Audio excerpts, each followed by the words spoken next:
আদিবাসী ভাই বোনদের ছেলে মেয়েদের লেখাপড়া শিখিয়ে সুশিক্ষিত করা কাজ তিনি নিরবিচ্ছিন্নভাবে 2011 সাল থেকে তিনি করে চলেছেন এবং প্রায় 74টি প্রকল্পে, প্রতিটি প্রকল্পে বিশেষ করে আদিবাসী সম্প্রদায়ের মানুষের জন্য আলাদাভাবে তিনি দৃষ্টিকোণ দিয়ে সর্বক্ষেত্রে এই প্রকল্পগুলো রূপায়ণ করার চেষ্টা করছেন এবং আমাদের আদিবাসী ভাই বোনদের তাদের সার্বিক উন্নয়নের স্বার্থে প্রকল্পগুলো যাতে যথাযথ তারা সুবিধা ভোগ করতে পারে, আজকে সেই চেষ্টায় আমাদের জনপ্রতিনিধি আধিকারিকদের মধ্য দিয়ে আমরা করেছি।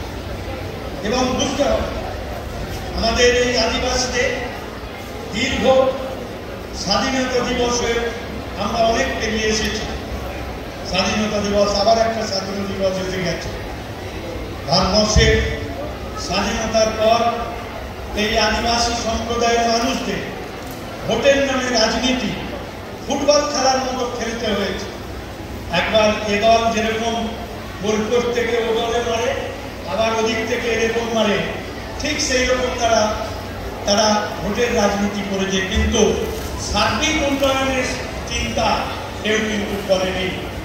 দৃষ্টান্ত আমাদের রাজ্যের মাননীয় মুখ্যমন্ত্রী মমতা বন্দ্যোপাধ্যায়, সে লেখাপড়া দেওয়ার ক্ষেত্রেই হোক, শিক্ষাকেন্দ্রের পরিকাঠামোগত উন্নয়নের ক্ষেত্রেই হোক, কাস্ট সার্টিফিকেটই হোক, যে কোনো বিষয়ে রাজ্যের মাননীয় মুখ্যমন্ত্রী একটা অনন্য নজির তৈরি করেছে।